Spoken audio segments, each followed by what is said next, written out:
for this night, so let's get going. Our first subject is the Supreme Court. President Trump, you nominated Amy Coney Barrett over the weekend to succeed the late Ruth Bader Ginsburg on the court. You say the Constitution is clear about your obligation and the Senate's to consider a nominee to the court. Vice President Biden, you say that this is an effort by the president and Republicans to jam through an appointment and what you call an abuse of power. My first question to both of you tonight: why are you right in the argument you make and your opponent wrong? And where do you think a Justice Barrett would take the court? President Trump, in this first segment, you go first, 2 minutes. Thank you very much, Chris. I will tell you very simply, we won the election.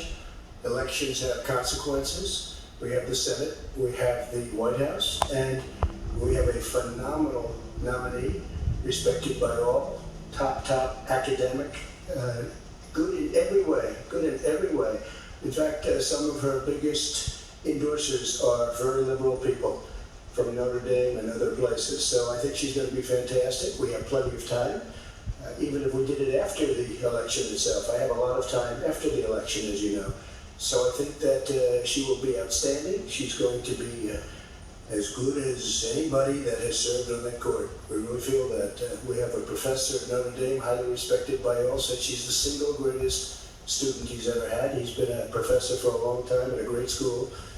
And we won the election, and therefore we have the right to choose her, and very few people knowingly would say otherwise. And by the way, the Democrats, they wouldn't even think about not doing it. If they had, the only difference is they're trying to do it faster.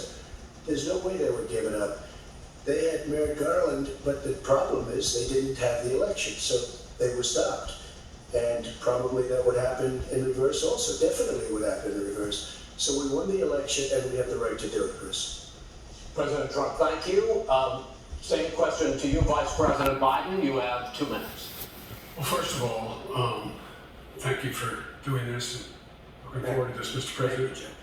The American people have a right to have a say in who the Supreme Court nominee is, and that say occurs when they vote for a United States senators and when they vote for the President of the United States. They're not going to get that chance now because we're in the middle of an election already.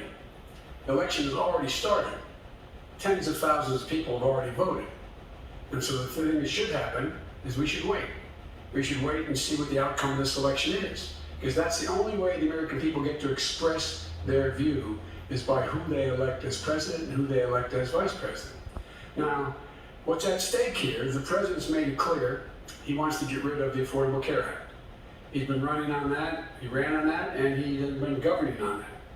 He's in the Supreme Court right now trying to get rid of the Affordable Care Act, which will strip 20 million people from having insurance, health insurance now, if it goes into court.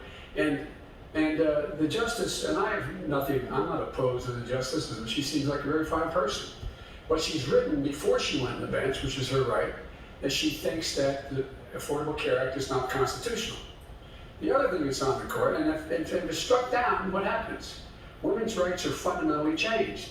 Once again, a woman could be held to pay more money because she has a pre-existing condition of pregnancy. They're able to charge a woman more for the same exact procedure a man did. Yes. And that ended when we, in fact, passed the Affordable Care Act. And there's 100 million people who have pre-existing conditions, and they'll be taken away as well. Those pre-existing conditions, the insurance companies are going to love this. And so it's just not appropriate to do this before this election. If he wins the election and the Senate is Democrat or Republican, then he goes forward. If not, we should wait until February. There aren't 100 million people with pre-existing conditions. As far as the say is concerned, the people already had their say. Okay, Justice Ginsburg said very powerfully, very strongly, at some point, 10 years ago or so, she said a president and the Senate is elected for a period of time, but a president's elected for 4 years. We're not elected for 3 years. I'm not elected for 3 years. So we have the Senate, we have a president. It's elected to the next During that period of time, we have an opening. I'm not elected for 3 years, I'm elected for 4 years. The And election's 100 already million people, started. Joe, The 100 million people is totally wrong. I don't know where you got that number. The bigger problem that you have is that you're going to extinguish 180 million people with their private health care, that they're very That's happy simply with. not true. Well, you said you're going to socialists. You're going to socialists. We're now into, gentlemen, we're now into open discussion. Open discussion. Open discussion, yes, I agree. Go ahead, Vice President. Number one, he knows that what I proposed. What I proposed is that we expand Obamacare and we increase it. We do not wipe any, and one of the big debates we had with 23 of my colleagues trying to win the nomination that I won, were saying that Biden wanted to allow people to have private insurance still. They can, they do, they will under my proposal. Not what you said, and it's not what the party has said. That is simply Your party doesn't say. Your party wants to go socialist My medicine party is and me. socialist Right healthcare. now, I am And the they're going to Democratic dominate Party. you, Joe. You know that. I am the Democratic Party right now. The platform of the Democratic According to Party Harris. is what I, in fact, approved of. What I approved of. Now here's the deal.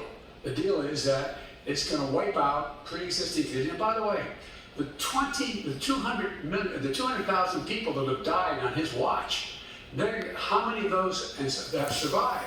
Well, there's 7 million people that contracted COVID. What does it mean for them going forward if you strike down the Affordable Care Act? Joe, you've had 308,000 military people dying because you couldn't provide them proper health care in the military. So don't tell me I'm about happy this. to talk about. And if you were here, Look, it here's the wouldn't be deal. 200, it would be 2 million people because you were very late in the draw. You Late didn't on want me the to draw. ban China, which was heavily infected. You didn't want me to ban, All right, gentlemen, which was heavily Mr. President. infected. You would have been much later, Joe. Mr. Much President, later. Mr. We're President. talking about 2 million people. You're not gonna President, get as a started. moderator.